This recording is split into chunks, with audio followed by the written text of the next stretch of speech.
सामान्य से दिखने वाले सरोज और बसंत ने जिस भी वजह से आत्महत्या करने का फैसला लिया हो, लेकिन ये कदम उठाने से पहले क्या उन्हें अपनी बेटी टीना का जरा सा भी ख्याल नहीं आया? जिंदगी समस्याओं का गुच्छा है जिसे सुलझाने के लिए लड़ना पड़ता है, लेकिन कई बार ना चाहते हुए भी हम समस्याओं से डरकर घुटने टेक देते हैं। लेकिन अपनी समस्याओं से छुटकारा पाने के लिए आत्महत्या गलत है, और हमारा एक गलत कदम उन सब जिंदगियों पर भारी पड़ सकता है जो हमारे ही भरोसे होती हैं।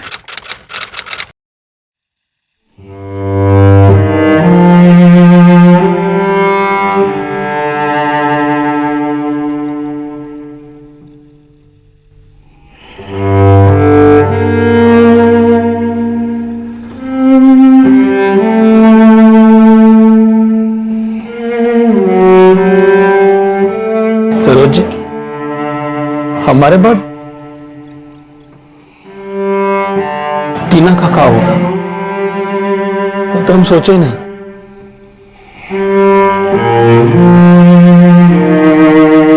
तो कब उसे भी अपने साथ?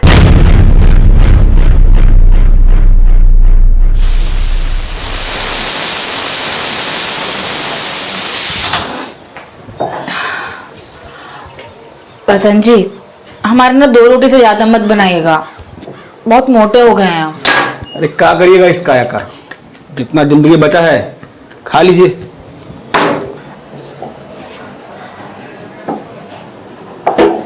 आप कुछ सोचे टीना का क्या करना है? सोच लिए, उसको नहला के यूनिफॉर्म पहना देते हैं, छुट्टी आप बना दीजिएगा, हमसे नहीं बनता है। चलो चलो बेटा, चलो चलो, आ जाओ। Bye bye bye.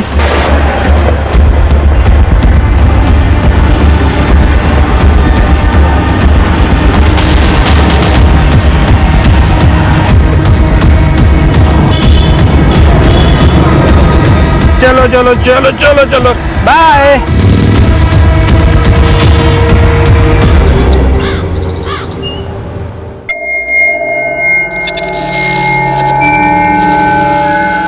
अरे आइए आइए आइए आइए आइए महाराज जी, आइए विराजिए विराजिए, आइए तो सही। क्या लेंगे आप?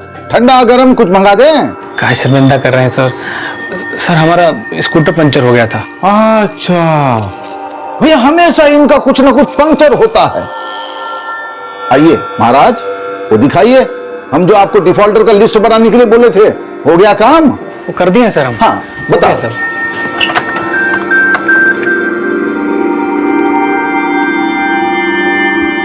मैम, हमारा फाइल कहाँ उड़ गया मैम? फाइल का तुम्हारा बाल है जो उड़ जाएगा फुर करके? हाँ ये देखो उड़ गया। कल सुबह तक हमको वो फाइल रेडी करके चाहिए, तो ना ये बिग मिलेगा और ना ये अगले महीने से सैलरी मिलेगा। सस्पेंड कर देंगे तुमको।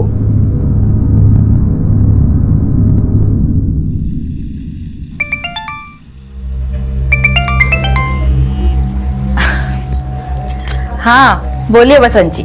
सरोज जी, मोहन पांडे हमको देर तक जगा जगा के फिर से कब्जी बढ़ा रहा है हमारी। फिर से लेट से आएंगे आप? अरे लेट कहाँ, आ ही नहीं पाएंगे हम। मोहन पांडे हमको सुबह तक काम निपटाने का डेडलाइन दिया है। हमारा दिल तो कर रहा है कि यानी सर पटक पटक के डेड हो जाए बस। नहीं नहीं बसंत जी, ऐसा मत बोलिए, हम साथ मरने की कसम खाए थे, याद है ना? चलिए काम निपटा लेते हैं।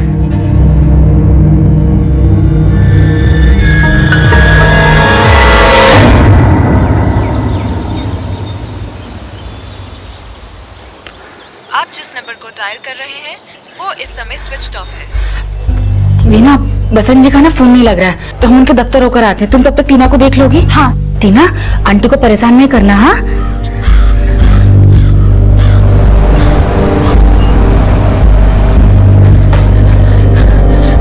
निर्मल भैया, बसंत जी को कुछ पता है क्या? वो अंदर है क्या?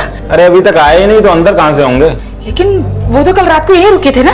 रुके थे या ना रुके थे, हमने सबका ठेका ले रखा है का। ये क्या है महेंद्र? हाँ? हमने तुमको क्या समझाया था? ये ऐसा होता है लेटर? मोहन जी, हाँ? मोहन जी, बसंत जी कहाँ है? हमें क्या पता कहाँ है निकम्मा। बहुत अर्जेंट काम दिए थे उसको, बिना पूरा किए भाग गया।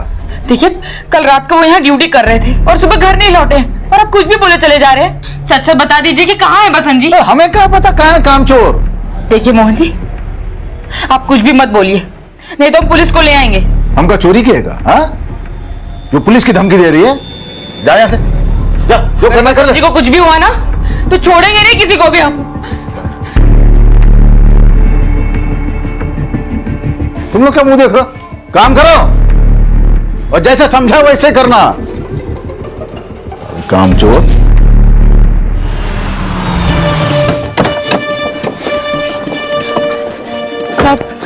साहब यही ऑफिस है बसंत जी का। मैंने कितनी बार पूछा लेकिन कोई कुछ बताता ही नहीं है। साहब कल बसंत त्रिपाठी जी पौना घंटा देरी से आए थे।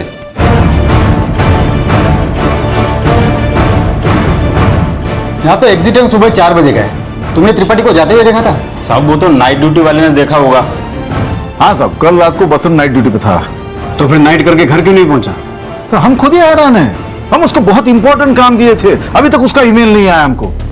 हमको तो लगता है साहब वो अपना काम किया नहीं ना, इसलिए ऑफिस नहीं आया। तो आपके कहने का मतलब है कि आपके इंपॉर्टेंट काम की वजह से वो नौकरी, घर बार, बीवी बच्चे सब कुछ छोड़ के गायब हो गया? सच सच बताइए, क्या चक्कर है? हम तुतला थोड़े न रहे साहब। एक नंबर का निकम्मा था बसंत, कोई काम ठीक से नहीं करता था।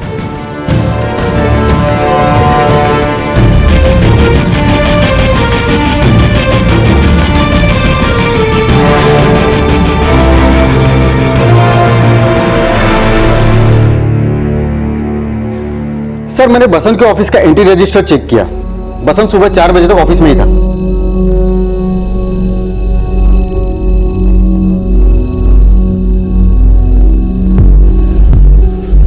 सर ये तो सुबह 4 बजे तक सो रहा था। सर मैंने बसंत के ऑफिस से लेकर घर तक के रास्तों पे पता करवाया, लेकिन कहीं पे भी कोई एक्सीडेंट या कोई सस्पिशियस नहीं मिला।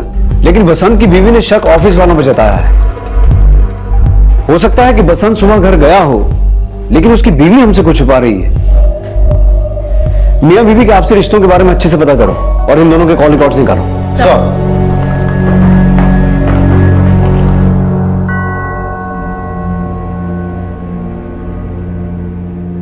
सरोज जी, हम टीना का बाल सुलझा दिए हैं, अब आप इसका चोटी बना दीजिए। इसमें कौन सा मंत्र पढ़ना होता है?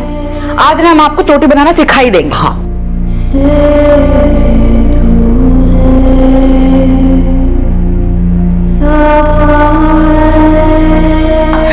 आज से टीना बिटिया का चुटिया पापा बनाएंगे। मम्मी, पापा ने हमारा कितना अच्छा बाल बनाया था। पापा कहाँ गए? हमें उनसे बाल बनवाना है। बेटा, हमको ना तुम्हारे पापा के हाथ का मटर गोभी बहुत याद आ रहा है। का स्वाद है ना तेरे पापा के हाथों का?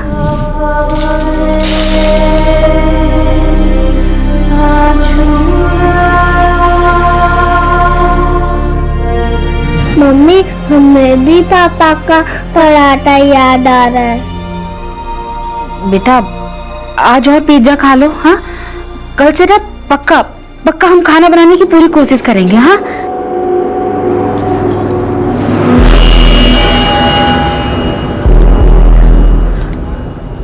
हेलो, पिज्जा हूँ। बसंत अपने परिवार की वो जरूरत था जिसके बिना सरोज की गृहस्थी का पत्ता भी नहीं हिलता था। और जब बसंत के पड़ोस में पूछताछ की गई तो ये वजह सरोज को भी शक के दायरे में ले आई। साहब बसंत जी तो बहुत ही सीधे आदमी थे। उनका आस पड़ोस में किसी से कोई झगड़ा वगड़ा नहीं था। बसंत का अपनी बीवी सरोज के साथ कैसा रिश्ता था? बसंत को नौकर बना के रखा था सरोज ने। वो घर का सारा खाना भी बनाता था और झाड़ू पोछा भी बसंत ही करता था। सर, पड़ोसियों से पता चला है कि सरोज के घर का पूरा काम बसंत ही करता था। सर, एक और बहुत इंटरेस्टिंग बात पता चली है। जब से बसंत गायब हुआ है, सरोज अपनी बेटी को लेकर 1-2 बार सिनेमा देखने गई है। सरोज का पति गायब है और वो सिनेमा देख रही है? साहब, बच्ची का फरमाइश तो पूरा करना ही पड़ेगा ना। उसको तो हम कहें कि उसके पापा ऑफिस के काम से बाहर गए। बसंत जी का पता चला क्या? वही तो पता कर रहे हैं। हमने सुना है कि आप बसंत जी से अपने घर का पूरा काम करवाती थी। हम नहीं साहब, वो अपनी मर्जी से करते थे, अपनी खुशी से। हमसे बहुत प्यार करते थे। उनके जाने से तो हमारा पूरा गृहस्थी बिखर गया है। साहब, आप कहीं हम पर तो शक नहीं कर रहे हैं? नहीं नहीं, आपसे सिर्फ पूछ रहे हैं। वैसे आपके और बसंत जी के बीच में सब कुछ ठीक था ना? साहब, 36 के 36 गुण मिले थे हमारे। वो हमारी हर छोटी बड़ी चीज का ध्यान रखते हैं। पता है, जब उनके सर का बाल उड़ गया ना, तो बिल्कुल वैसा ही स्टाइल का विग बनवाए जैसा हमें पसंद था। सरोज जी, कैसे लग रहे हैं? बहुत अच्छे लग रहे हैं ना, एकदम हीरो। सब सही बताए ना, सब चिढ़ते हैं हमारे रिश्ते से। जरूर जरूर आपको कोई भड़काया होगा। आप हम पर शक मत कीजिए। बसंत जी को ढूंढ दीजिए, हम उन्हें बहुत मिस करते हैं। सर, सरोज दिखने में थोड़ी नासमझ भोली सी लगती है। क्या वो अपने पति को गायब करवा सकती है? जो जैसा दिखता है वो वैसा ही हो, इसकी क्या गारंटी है? इनके कॉल रिकॉर्ड्स कहां पहुंचे? सर, बस आने ही वाले हैं। सर, धौलीबाग के पास बसंत त्रिपाठी का स्कूटर मिला है। सर, पूछताछ में पता चला कि ये स्कूटर कल सुबह से यहाँ खड़ा है।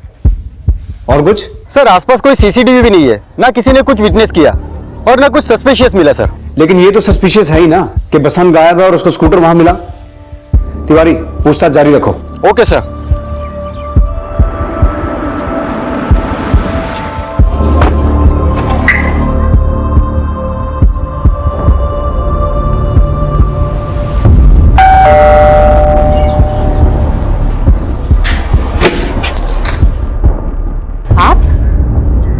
आप यहाँ क्यों आए? अब क्या है, हमसे रहा नहीं गया तो पूछताछ करने चले आए। बसंत का कुछ पता चला? सर, धौलीबाग में जहां बसंत का स्कूटर मिला था, वहां से बस 1 किलोमीटर की दूरी पर धौलीबाग पुलिस को एक डेड बॉडी मिली है। देखो अंकल क्या लाए है। हाँ, तुम्हारे favourite chocolate. Thank you. Welcome.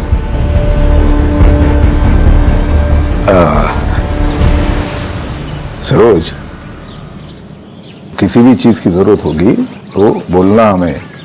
वैसे तो हम आते ही रहेंगे बच्ची को मिलने के लिए, चॉकलेट लेकर। चलो, बाय बाय बेटा।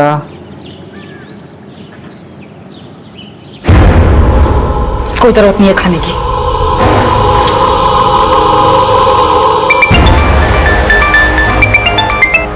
हेलो सरोज जी, आपको जिला शवग्राह आना पड़ेगा। शवग्राह?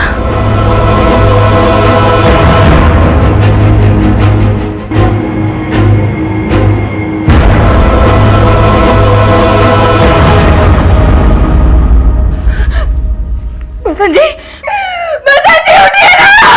बसंत जी! सर, धौलीबाग पुलिस ने बसंत के पोस्टमार्टम की रिपोर्ट भेजी है। रिपोर्ट के मुताबिक बसंत की हत्या सतर वार की वजह से हुई थी। और सर, ये रहे बसंत के call records. Sir, call records के मुताबिक बसंत का फोन धौलीबाग में उसी वक्त बंद हुआ जो पोस्टमार्टम में हत्या का टाइम मेंशन्ड है। सर, ये रहे उसकी बीवी के call records. Sir, call records के मुताबिक बसंत का बॉस मोहन पांडे अक्सर उसकी बीवी सरोज को फोन करता था। बसंत के बॉस मोहन पांडे का उसकी बीवी सरोज को फोन करने का क्या चक्कर हो सकता है? इन दोनों के बारे में जरा अच्छे से पता करो। सर,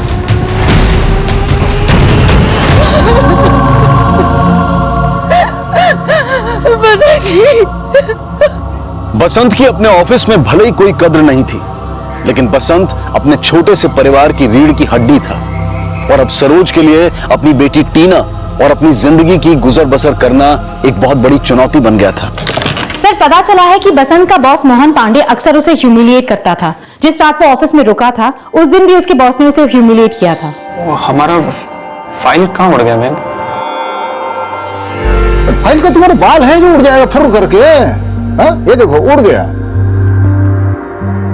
सर, मोहन सर बसंत सर को आए दिन परेशान करते थे। साहब, एक बार तो मोहन सर ने बसंत जी पर गर्म चाय भी फेंक दी थी। ये तरीका है कोई काम करने का? कब सीखोगे काम करना?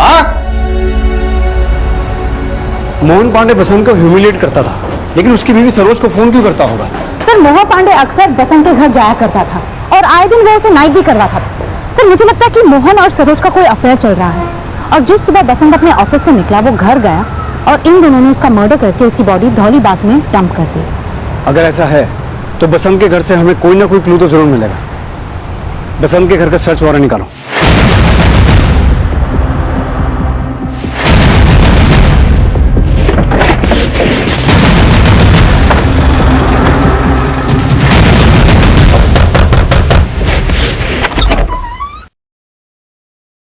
जी हमें आपके घर की तलाशी लेनी है।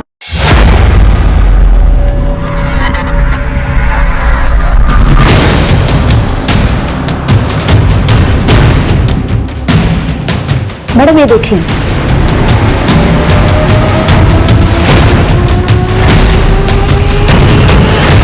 ये रोना धोना बंद करो और सीधा सीधा बताओ कि बसंत के साथ क्या किया तुमने। साहब हमने कुछ नहीं किया। तुमने कुछ नहीं किया है तो ये सब सामान तुम्हारे घर पे क्या कर रहा था? ये सब खेलने की चीजें हैं क्या? साहब दरअसल हम और बसंत जी हम दोनों आत्महत्या करना चाहते थे। आपको याद, हम कसम खाए थे साथ जिएंगे और साथ मरेंगे। आत्महत्या क्यों? उस मोहन पांडे से तंग आकर। मोहन पांडे से? हाँ साहब, बसंत जी ना बहुत सज्जन और सीधे आदमी थे। उनको ऑफिस का सारा काम भी आता था, बस थोड़े से स्लो थे। तो जो 1 घंटे का काम होता था उसे 4 घंटे में खत्म कर देते। बस साहब इसी बात का फायदा उठा के ना वो मोहन पांडे को नौकरी से निकालने की धमकी देता था और उनका नौकरी बचाने के लिए हमें सब वो मोहन पांडे ना बसंत जी को ब्लैकमेल करता था और जबरदस्ती हमारे साथ रिश्ता बनाता था। बैठिए बैठिए।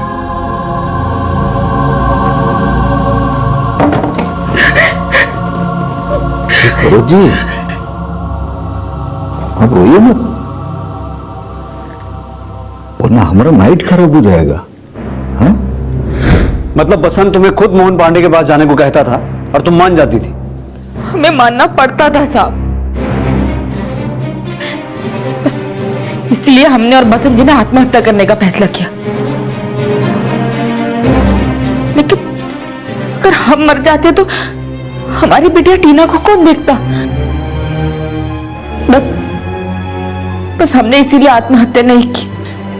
तुम दोनों आत्महत्या करने वाले थे तो फिर बसंत का मर्डर किसने किया होगा? वही मोहन पांडे किया होगा सर, क्योंकि उससे तंग आकर हमने ये शहर छोड़ने का फैसला कर लिया था। शहर छोड़कर जाने का फैसला कर लिया था लेकिन हमारे पास नहीं आए। सब आके क्या कहते, हमारी इज्जत का बात था। जिंदगी समझौतों से भरी होती है और अक्सर हमें खुशियों के लिए दर्द से समझौता करना पड़ता है, लेकिन समझौता करने और जुर्म के आगे घुटने टेक देने में फर्क होता है। यही फर्क सरोज भूल गई और उसकी मुश्किलें कम होने की बजाय और बढ़ती चली गई। सर मोहन पांडे का फोन काफी टाइम से बंद आ रहा है और आज वो अपने ऑफिस भी नहीं पहुंचा। उसकी बीवी ने हमें बताया कि वो कल रात से घर पे भी नहीं आया। उसकी बीवी से हमने उसके ड्राइवर का नंबर लिया तो ड्राइवर ने हमें बताया कि मोहन ने कल उसे जल्दी छुट्टी दे दी थी और वो खुद अपनी कार लेके चला गया। सर मुझे ऐसा लगता है कि बसंत की हत्या के बाद मोहन डर गया कि सरोज उसके बारे में सब कुछ सच बता देगी, इसलिए वो भाग गया। मोहन पांडे की कार का नंबर हर चेक पोस्ट में भेजो और ये पता करो कि उसका फोन कब और कहां बंद हुआ था। तिवारी मोहन के ड्राइवर को बुलाओ। सर साहब कल हमारी बिटिया का जन्मदिन था इसलिए हमने साहब से खुद छुट्टी मांगी थी। चल रीगल होटल चल। साहब कितना टाइम लगेगा साहब? हमको आज घर जल्दी पहुंचने का साहब। तू जा, हम गाड़ी लेके जाते। फिर साहब ने हमें छुट्टी दे दी और खुद गाड़ी लेके वहां से चले गए। तो कल तुम्हारे साहब रीगल होटल जाने वाले थे? हाँ साहब, वो तो अक्सर रीगल होटल जाते थे। रीगल होटल में किससे मिलते थे? साहब मिलते किसी से नहीं थे, वो तो बसंत जी की बीवी के साथ वहां जाते थे। तो कल बसंत जी की बीवी उनके साथ थी? नहीं सर, जब से बसंत साहब गायब हुए हैं उन्होंने वहां जाना ही छोड़ दिया है।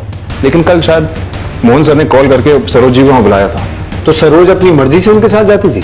साहब वो तो पता नहीं, लेकिन मैंने सरोज मैडम को कई बार रोते हुए देखा था, पर मोहन सर उनको आंख दिखा के चुप करा देते थे।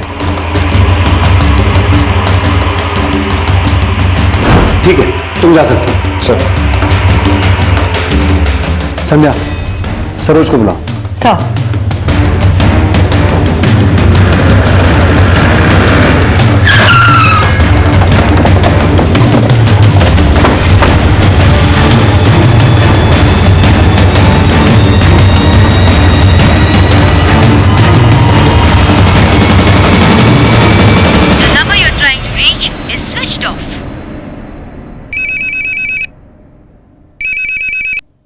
हाँ तिवारी, सर सरोज के घर पे ताला लगा हुआ है। कहीं ऐसा तो नहीं कि मोहन और सरोज मिलके कहीं भाग गए हो? नहीं सर, मैंने पता किया। मोहन पांडे ने रीगल होटल में रूम बुक किया था, लेकिन वहां पे उसने चेक इन नहीं किया।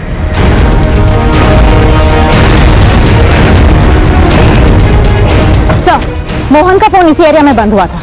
सर, ये रास्ता रीगल होटल की तरफ जाता है और मोहन के कॉल रिकॉर्ड से ये साफ जाहिर है कि उसने सरोज को कॉल किया था और आधे घंटे के बाद उसका फोन बंद हो गया था। सर, सरोज का कोई लीड नहीं मिला है, लेकिन उसके पड़ोस से पता चला है कि उसके मायके में भी कोई नहीं है। मोहन पांडे का मर्डर हो गया और सरोज गायब है। सरोज ने हमें कहा था कि बसंत उसे जबरदस्ती मोहन पांडे के पास भेजता था।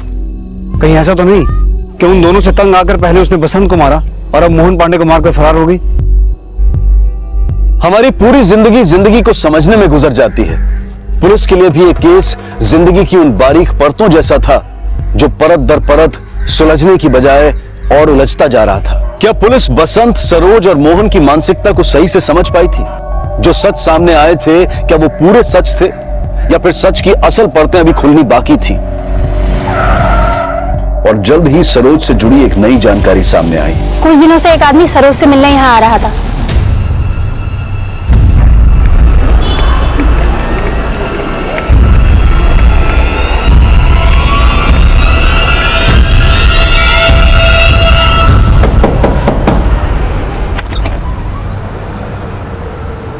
कौन है वो और सरोज का क्या लगता है? पता नहीं मैडम, पर हमने उसको यहाँ पहले कभी नहीं देखा। उसका स्केच बनवा सकती हो? सर, ये देखिए, उस आदमी का स्केच तैयार हो गया है। सर, कहीं ऐसा तो नहीं कि सरोज ने इसी से बसंत और मोहन का मर्डर करवाया हो सकता है। पता लगाओ ये आदमी कौन है और सरोज इस वक्त कहाँ है वो पता करो। सर, सरोज के मायके में तो कोई भी नहीं है। उसके माँ बाप बहुत साल पहले ही गुजर चुके हैं। सरोज के मायके में कोई नहीं है, लेकिन बसंत? सर, बसंत के फादर का नाम शंकर त्रिपाठी था, लेकिन कुछ 6 साल पहले उनका देहांत हो चुका है। इलाहाबाद का एक एड्रेस मिला है, लेकिन वो घर भी बहुत साल पहले बिक चुका है। सर, एक और बात पता चली है, बसंत त्रिपाठी शंकर त्रिपाठी का सगा बेटा नहीं था। शंकर त्रिपाठी ने बसंत को अडॉप्ट किया था। शंकर त्रिपाठी ने बसंत को अडॉप्ट किया था? लेकिन वो आदमी कौन था जो सरोज के घर के बाहर देखा गया? और सरोज कहां जा सकती है? सरोज लापता थी या किसी हादसे का शिकार थी, ये साफ नहीं था। वहीं उस आदमी की पहचान नहीं हो पाई थी जिसे सरोज के साथ देखा गया था। और सरोज तक पहुंचने के लिए जब उसके घर की छानबीन हुई तो पुलिस को एक लीड मिली। ये तो बसंत और सरोज का मैरिज सर्टिफिकेट है। रजिस्ट्रार ऑफिस से पता करो, शायद कोई क्लू मिले। सर, बसंत और सरोज के मैरिज सर्टिफिकेट बनने के दौरान 2 विटनेस के सिग्नेचर थे। एक का नाम था नारायण त्रिपाठी और दूसरे का नाम था ब्रिजेश त्रिपाठी, और दोनों के एड्रेस बनारस के हैं। सरोज और बसंत दोनों के ही परिचित या रिश्तेदार नहीं थे और सरोज तक पहुंचने के लिए पुलिस उन 2 विटनेसेस से मिलने बनारस पहुंची जिन्होंने बसंत और सरोज के मैरिज सर्टिफिकेट पर साइन किए थे। साहब, नारायण त्रिपाठी जी का तो पिछले साल ही देहांत हो गया था। फिर उसके बाद में उनका बड़ा बेटा ये घर बेच के चला गया। बड़ा बेटा कौन है? साहब, ब्रिजेश त्रिपाठी। तो फिर छोटा बेटा कौन है? साहब, बसंत त्रिपाठी। मतलब बसंत उनका सगा बेटा था? हाँ साहब, लेकिन बसंत ने नारायण और ब्रिजेश दोनों से एकदम से रिश्ता तोड़ दिया था। वो नारायण की मौत पे भी नहीं आया और ब्रिजेश को शराब की लत थी, तो उसी के चलते पहले उसकी बीवी से छोड़ के चली गई, फिर उसके बाद में वो ये घर बेच के चला गया। कहाँ चला गया? साहब, इतना तो नहीं मालूम है, लेकिन हाँ उसकी बीवी यहीं रहती है, तो शायद उसको कुछ पता होगा। कहाँ रहती है? साहब, यहीं भी रहती है, कुछ आधे किलोमीटर दूरी पर। हाँ सर, ब्रिजेश हमारा ही पति है, पर अब हम उसके साथ नहीं रहते। आप ब्रिजेश के छोटे भाई बसंत को जानती हैं? हाँ सर, जानते हैं। सर, उसने ना सबसे रिश्ता तोड़ दिया था। हमारे ससुर जी को जब हार्ट अटैक हुआ था तो बाईपास सर्जरी के लिए बहुत खर्चा आ रहा था। ब्रिजेश ने बसंत से बार बार पैसे मांगे, लेकिन बसंत ने उसे एक ढेला नहीं दिया। आपके पास आपके पति ब्रिजेश की कोई फोटो है? हाँ साहब, हम अभी लाते हैं। साहब,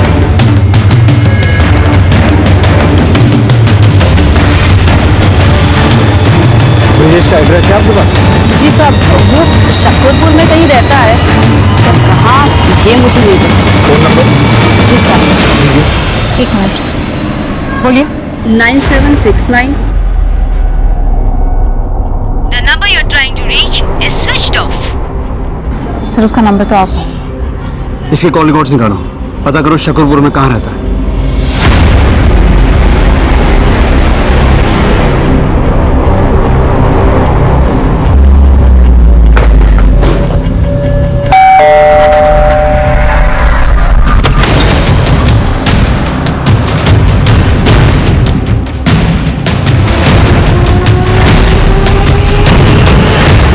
साहब, ब्रजेश भैया ही हमें यहाँ लेकर आए, बोले कि बसंत जी तो अब रहे नहीं, तो हम कुछ दिन यहाँ आकर रह लें, टीना और हमारा माहौल बदल जाएगा। बहू, तुम इतना सब सह रही थी, हमको पहले ही बता देती। रो मत बहू, यहाँ रहो आराम से, हम हैं तुम्हारे साथ। ब्रजेश है कहाँ? जिस दिन हमको यहाँ लाए उसी दिन हमारा फोन बिगड़ गया, बोले कि ठीक करवा कर लाता हूँ, फिर पता नहीं कहाँ गायब हो गए। साहब, हम तो खुद यहाँ आकर फंस गए हैं। अपना फोन बंद होने का अच्छा एक्सक्यूज दिया तुमने। क्या मतलब? आप हम पे शक कर रहे हैं? हाँ, तुम गायब हुई और वहां हमें मोहन पांडे की लाश मिली। मोहन पांडे मर गया?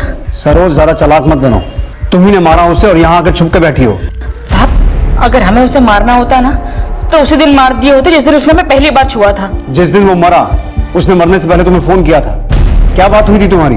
साहब, हम आपको कितनी बार बताए हैं कि वो हमको परेशान किया करता था और उस दिन भी अपने पास बुला रहा था, हम बस गुस्से में फोन काट दिए। शंकर त्रिपाठी को जानती हो? जी हाँ, वो बसंत जी के बाबूजी थे। लेकिन ब्रजेश तो नारायण त्रिपाठी का बेटा है। जी, बसंत जी बताए थे हमें, शंकर बाबूजी और नारायण बाबूजी बहुत अच्छे दोस्त थे। शंकर बाबूजी की कोई संतान नहीं थी तो उन्होंने बसंत जी को गोद ले लिया था। पुलिस सरोज को शक के दायरे से बाहर नहीं रख पा रही थी। वहीं बसंत के भाई ब्रजेश की तलाश भी जारी थी, जिसके लिए उसके कॉल रिकॉर्ड्स और बसंत की हत्या वाली जगह का डंप डेटा भी स्टडी किया जा रहा था। पुलिस ब्रजेश की शराब की लत से अवगत थी, इसलिए शहर के उन सभी ठिकानों पर नजर जमाए हुए थी जहां ब्रजेश मिल सकता था, और जल्दी ही उनकी तलाश खत्म हो गई। जिस दिन बसंत मरा उस दिन तो बनारस से इलाहाबाद आया था। तूने सिर्फ बसंत को ही नहीं, मोहन पांडे को भी मारा। हमने मारा मोहन पांडे को, हमने मारा मोहन पांडे को, क्योंकि उसने हमारे छोटे भाई की बीवी की इज्जत पर हाथ डाला था, इसलिए हमने मारा उसको।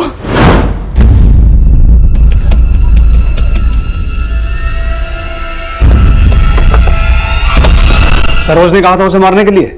नहीं साहब, वो तो बस हमारे सामने अपना दुखड़ा रोई थी, हमें गुस्सा आ गया और हम जाकर के मोहन पांडे को मार दिए।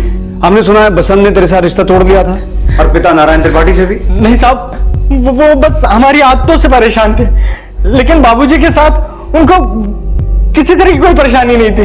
बसंत को शंकर त्रिपाठी ने अडॉप्ट क्यों किया था? उनका शादी नहीं हुआ था और उनके आगे पीछे भी कोई नहीं था। वो बाबूजी के बहुत अच्छे दोस्त थे, इसलिए उन्होंने बसंत को अडॉप्ट किया था साहब। ब्रजेश ने स्वीकार कर लिया था कि मोहन पांडे की हत्या उसने की थी, लेकिन बसंत की हत्या का केस अब भी अनसॉल्व था। 1 महीने से ज्यादा गुजर चुका था और इसी दौरान सरोज से जुड़ी एक नई जानकारी सामने आई। सर, पता चला है सरोज को बसंत की जगह विभाग में जॉब दे दी गई। उसकी जॉब लगवाने में मोहन पांडे का ही हाथ था। उसके स्पेशल रिकमेंडेशन पे ही उसको बसंत की जगह जॉब देने की अर्जी भेजी गई।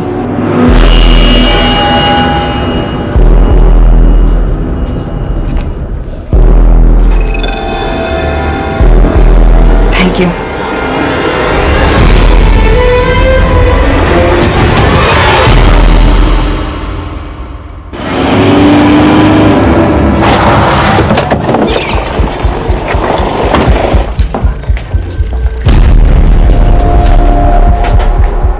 साहब, बसंत जी की मौत का दुख मनाते रहने से टीना का पेट तो नहीं भर पाएगा ना, इसीलिए हमने ये नौकरी ज्वाइन की। लेकिन हमने सुना है कि ये नौकरी दिलवाने में मोहन पांडे ने आपकी बहुत मदद की थी। साहब, वो कभी भी किसी की भी मदद अपने मतलब से ही करता था, लेकिन देखिए भगवान ने उसको उसके किए की सजा दे ही दी। लेकिन उसे मारा आपके जेठ ने ही है। हाँ साहब, ये उन्होंने सही नहीं किया, लेकिन अब क्या कर सकते हैं, शायद उनसे हमारी बेइज्जती बर्दाश्त नहीं हुई।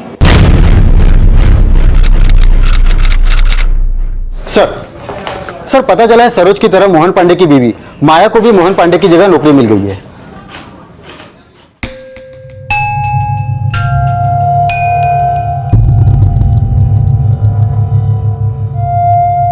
सर हम उस सरोज के साथ काम नहीं कर सकते। उसकी शक्ल देखते हैं तो हमें ऐसा लगता है हम हमारे पति के हत्यारे के साथ काम कर रहे हैं। सर हम थोड़े ही ना मारे हैं मोहन पांडे जी को। पर मरवाया तो तुमने ही ना। ऐसी कोई बात नहीं है माया जी। सर अगर इनको इतनी ही तकलीफ है हमारे साथ काम करने में तो आप हमारा ट्रांसफर कहीं और करवा दीजिए। सर जहाँ बसंत का मर्डर हुआ था मैंने उस एरिया का डंप डेटा स्टडी किया। बसंत के मर्डर वाले वक्त उसी एरिया में एक नंबर संदीप पांडे के नाम से रजिस्टर्ड था जो मर्डर वाले वक्त से बंद पड़ा हुआ था। सर गोरखपुर थाने में संदीप पांडे की मिसिंग कंप्लेंट भी रजिस्टर्ड है, ये देखिए। लेकिन संदीप पांडे के मिसिंग होने का बसंत के मर्डर से क्या कनेक्शन हो सकता है? सर कनेक्शन है, ये उसी गांव से है जहां से शंकर त्रिपाठी था। शंकर त्रिपाठी मतलब जिसने बसंत को गोद लिया था? हमें पता चला है कि ये संदीप पांडे उसी गांव का है जहां से बसंत के पिता शंकर त्रिपाठी थे। तुम इसे पहचानती हो? साहब हो सकता है बसंत जी इन्हें जानते हो लेकिन हम नहीं पहचानते ये कौन है। नहीं सर हम इनको नहीं जानते। इसका सरनेम भी पांडे है और आपका भी। हो सकता है इस आदमी का आपके पति मोहन पांडे से कोई कनेक्शन हो। सर इस बारे में हमें कुछ भी नहीं पता। संध्या सर तुम खुद गोरखपुर जाओ और संदीप पांडे के घर वालों से मिलो, देखो क्या सामने आता है। सर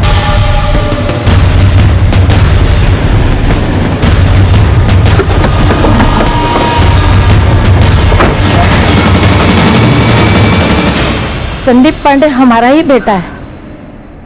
2 महीने पहले ही वो इलाहाबाद गया था और एक दिन अचानक से गायब हो गया। वो इलाहाबाद किस काम से गया था? वो नौकरी ढूंढने के लिए गया था। इलाहाबाद में हमारा मुंहबोला भाई रहता था। संदीप तो वहीं जा रहा था पर हमने बोला अपने मामा से भी मिल लेना, लेकिन जब वो गया उसके मामा गुजर चुके थे। आपके इस मुंहबोले भाई का नाम क्या था? शंकर त्रिपाठी। शंकर त्रिपाठी अगर संदीप पांडे का मामा है तो बसंत भी उसको जानता होगा, लेकिन सरोज ने उसे आइडेंटिफाई नहीं किया। लेकिन सर बसंत के मर्डर वाली जगह पे संदीप पांडे का फोन बंद होना ये कोई इत्तेफाक की बात नहीं हो सकती। जरूर संदीप पांडे का बसंत के मर्डर के साथ कोई ना कोई कनेक्शन है। ये संदीप पांडे अगर इलाहाबाद आया था तो इसको बसंत के साथ किसी न किसी ने तो देखा होगा। बसंत के आस पड़ोस ऑफिस सब जगह इसके बारे में पूछताछ करो। Okay sir.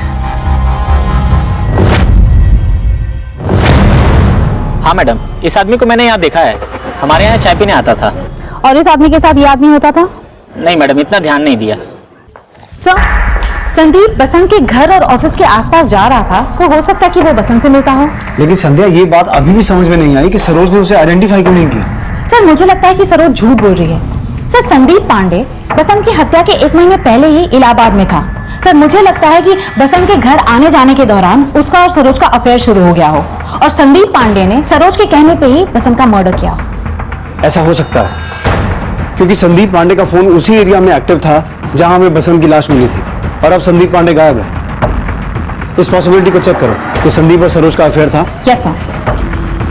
संदीप पांडे का गायब होना उसे बसंत की हत्या का प्राइम सस्पेक्ट बना रहा था, लेकिन उसका सरोज से अफेयर था या नहीं ये सिर्फ पुलिस की थ्योरी थी जिसका कोई भी प्रूफ पुलिस को नहीं मिला था। और इसी दौरान सरोज ने इलाहाबाद से बनारस में ट्रांसफर ले लिया। अब तक किसी नतीजे तक नहीं पहुंचा था और सरोज के बनारस ट्रांसफर लेने के 4 महीने बाद भी पुलिस को कोई लीड नहीं मिली थी। बसंत की हत्या हुए 4 महीने हो चुके हैं और संदीप पांडे कहाँ गायब है इसका कोई क्लू नहीं मिला अभी तक। और सर सरोज का संदीप पांडे से कोई कनेक्शन होगा इसका भी तो कोई लीड नहीं मिला है। संध्या हो सकता है इस केस में हमसे कोई चूक हुई हो। बनारस चलने की तैयारी करो, सरोज से एक बार दोबारा मिलते हैं। Yes sir.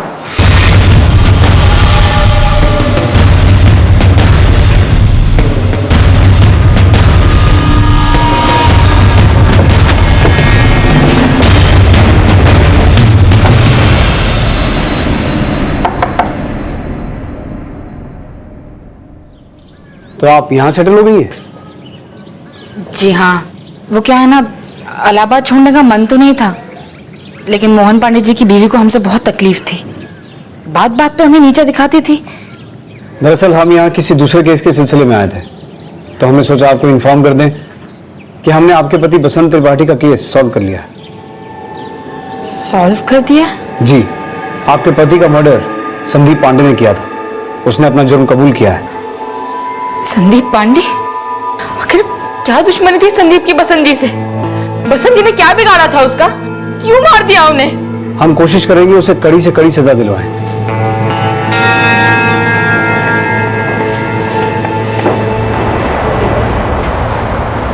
सर, आपने उसको झूठ क्यों बोला?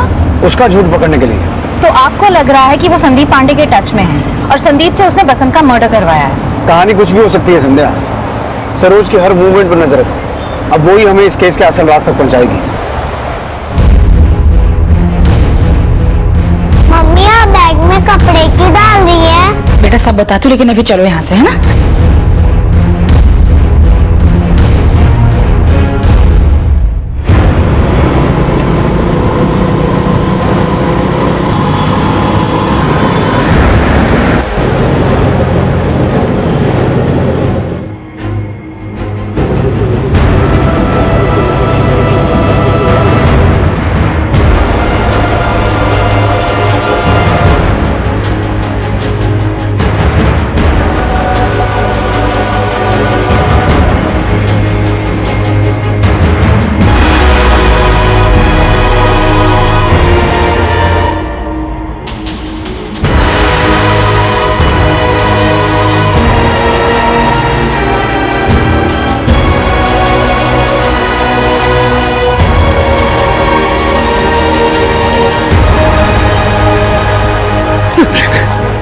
लेके जाओ उसे।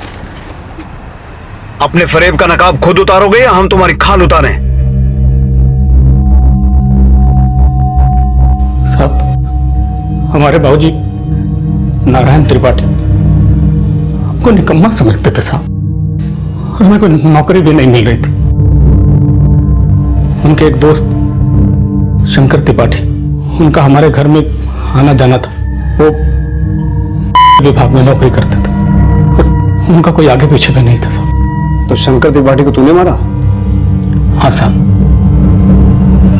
उनको अस्थमा की बीमारी थी साहब, तो हमने उनको अस्थमा का अटैक दिलवा दिया और एडॉप्शन के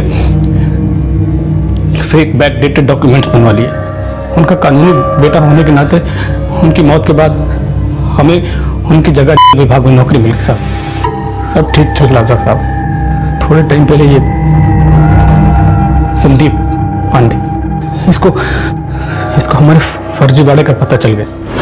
हमको अपने मामा की कुर्सी पे बैठा देख इंक्वायरी बिठाने का धमकी देने लगा और जाके मोहन पांडे से मिल गया। मोहन पांडे पता नहीं संदीप को क्या कह के भेज दिया और उसकी जगह मोहन पांडे उसी बात पर हमको धमकी देने लगा, ब्लैकमेल करने लगा सब। हमारी सरोज के साथ हम तो आत्महत्या करने वाले थे साहब। हमारी बेटी की वजह तुम गए साहब। तो मोहन पांडे इसी वजह से तुम्हारे साथ जबरदस्ती करता था? हाँ साहब।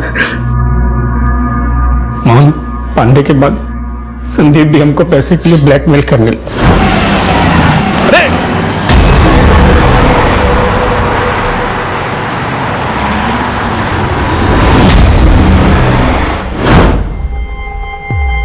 एक तरफ मोहन और दूसरी तरफ संदीप।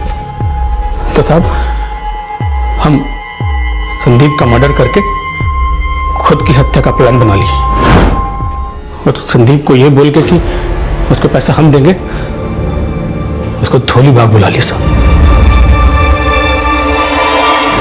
और साहब हम जानबूझ के संदीप की बॉडी को बसंत जी का बॉडी बताया।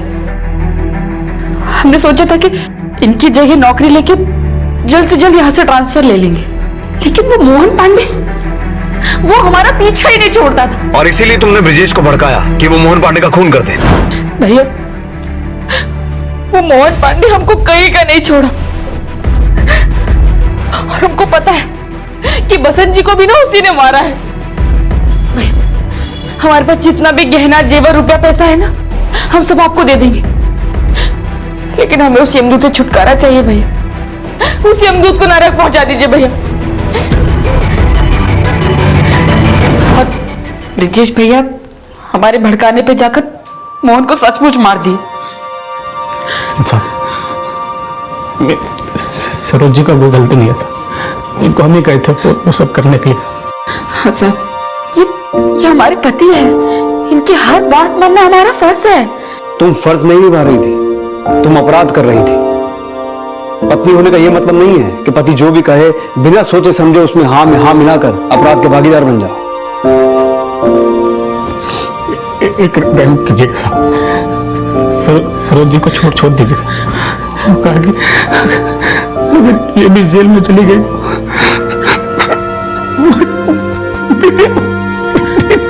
टीना का क्या होगा सर?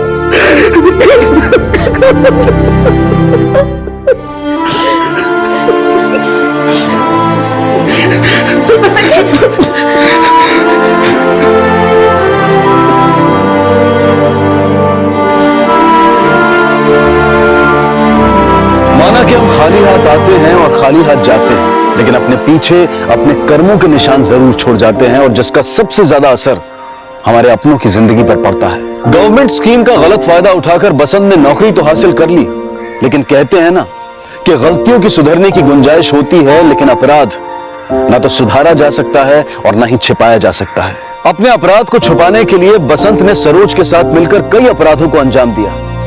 जिस परिवार के भविष्य को बनाने के लिए उसने ये कदम उठाया, वो परिवार ही उजड़ गया, और इस सब का सबसे बुरा असर पड़ा उनकी निर्दोष बेटी टीना की जिंदगी पर। हम सब ये उम्मीद करते हैं कि टीना का भविष्य अपने माता पिता की नियति से बिल्कुल विपरीत उज्जवल बने। इसी विचार के साथ अब मैं अनूप सोनी आपसे विदा लेता हूं। फिर मुलाकात होगी अगले एपिसोड में एक और चौंका देने वाले केस के साथ। तब तक अपना और अपने परिवार का ख्याल रखें और देखते रहें क्राइम पेट्रोल डायल 100। सबक एक को सीख हम सबको। जय हिंद। इस तरह के और भी एपिसोड देखने के लिए हमारे चैनल को सब्सक्राइब करें और बेल आइकन दबाना ना भूलें।